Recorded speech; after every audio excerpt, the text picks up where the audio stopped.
নমস্কার বন্ধুরা, আমি আজকে আবার চলে এসেছি আমার ইউটিউব চ্যানেল বাহারি রান্নাঘরে একটা নতুন রেসিপি নিয়ে। আজকে আমি করব এগ সয়াবিনের কোপ্তা কারি। এর জন্য আমি 100 গ্রাম মুসুর ডাল 10 মিনিটের জন্য ভিজিয়ে রেখেছিলাম, আর 50 গ্রাম সয়াবিন গরম জল দিয়ে ভালো করে ধুয়ে জল ঝরিয়ে রেখেছি।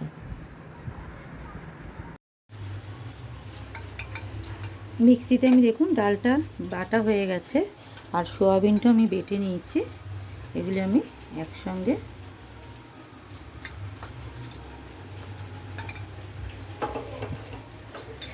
এর মধ্যে একটা ডিম ফাটিয়ে দেবো।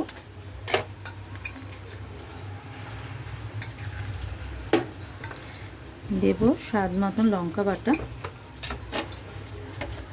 দেব হাফ চামচ রসুন বাটা, খানিকটা পেঁয়াজ কুচি, আর খানিকটা ধনে পাতা। দেব স্বাদ মতন একটু চিনি, আর স্বাদ মতন নুন দেবো। দিয়ে আমি সবগুলি একদম মেখে নেব। কড়াইতে আমি তেল দিয়ে দিয়েছি, তেলটা গরম হতে হতে আমি এটা মেখে নিচ্ছি। কড়াইতে আমার তেল গরম হয়ে গেছে, এবার আমি এগুলো একটা একটা করে বড়ার মতন করে ভেজে নেব।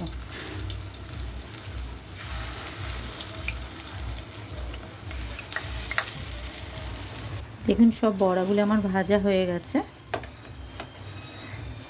এবার কড়াইতে আমি তেল দেবো খানিকটা,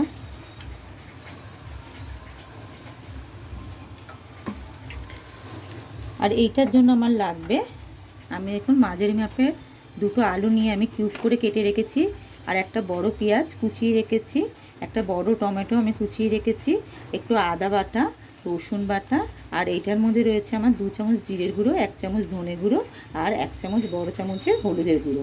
আর ফোড়নের জন্য লাগবে আমার একটু জিরে আর তেজপাতা, আর লাগবে কাঁচা লঙ্কা বাটা। তা প্রথমে আমি কড়াইতে তেলটা গরম হতে দেবো। তেলটা আমার গরম হয়ে এসছে, এবার আলুগুলো আমি সব তেলের মধ্যে দিয়ে ভালো করে ভেজে নেব।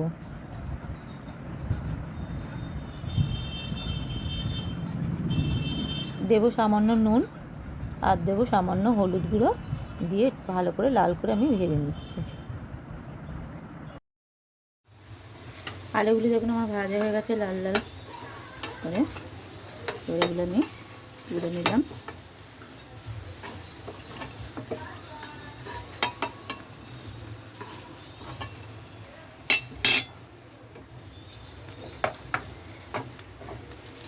আর একটুখানি তেল লাগবে আমার, তেল দিয়ে নিলাম। একটু জিরে আর তেজপাতা আমি ফোড়ন দিয়ে নিচ্ছি।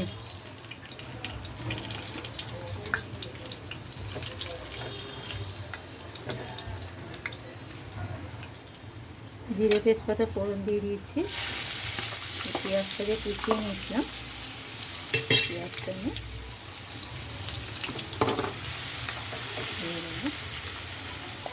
অল্প নুন দেবো, পেঁয়াজটা নরম হয়ে যাবে তাহলে তাড়াতাড়ি।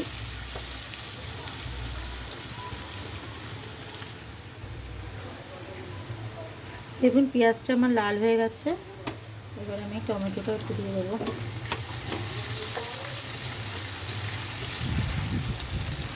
টমেটো একটু নরম হতে দিতে দেবো। টমেটোটা নরম হয়ে গেছে আমার, এর মধ্যে আমি 1 চামচ কাশ্মীরি লঙ্কা গুঁড়ো দেবো কালারটা আনার জন্য। আর এইটা আমি যে জিরে ধনে আর হলুদটা রেখেছিলাম, আমি একটু জল দিয়ে দিয়েছি, একটু জল দিয়ে ভিজিয়ে রেখেছিলাম।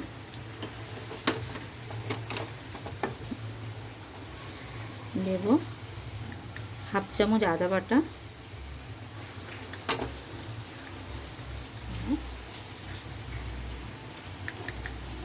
1 চামচ রসুন বাটা, 1 চামচ লঙ্কা বাটা দেবো, নুন দেবো, আর দেবো 1 চামচ চিনি, দিয়ে আমি মশলাটা একটু কষে নেবো ভালো করে। দেখুন মশলাটা দিয়ে তেল ছেড়ে এসছে, ওই আলুগুলো আমি দিয়ে দেবো।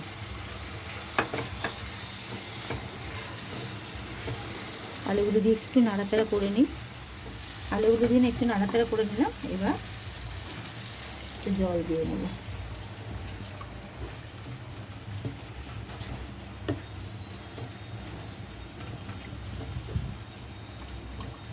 ঝোলটা একটু ঢাকা দিয়ে রাখি, গ্যাসটা কমিয়ে দিলাম। ঝোলটা ফুটে এলে পরে তারপরে আমি কোপ্তাগুলি দিয়ে, দেখুন ঝোলটা আমার ফুটে এসছে। এবার আমি সব কোপ্তাগুলি দিয়ে দেবো।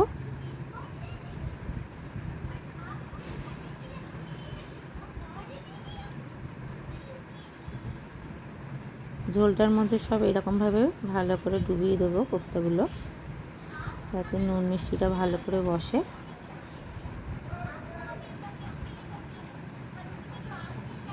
আবার আমি কিছুক্ষণের জন্য একটু ঢাকা দিয়ে রাখবো, গ্রেভিটা কোপ্তাগুলির মধ্যে ঢুকে যাওয়ার জন্য। ঢাকনাটা আমি খুলে নিলাম। এবারে এর মধ্যে আমি 1 চামচ ঘি দিয়ে দেব,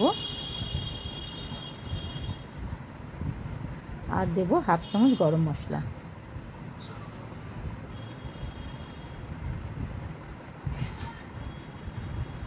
একটু ভালো করে নেড়ে নেব। গ্যাসটা আমি কমিয়ে দেবো। হয়ে গেছে আমার রেডি এগ সয়াবিনের কোপ্তা কারি। পরিবেশনের জন্য নামিয়ে নেব। তৈরি হয়ে গেছে আমার এগ সয়াবিনের কোপ্তা কারি। এবার আপনারা এটা বাড়িতে ট্রাই করে দেখবেন কেমন হয়েছে, কমেন্ট বক্সে জানাবেন।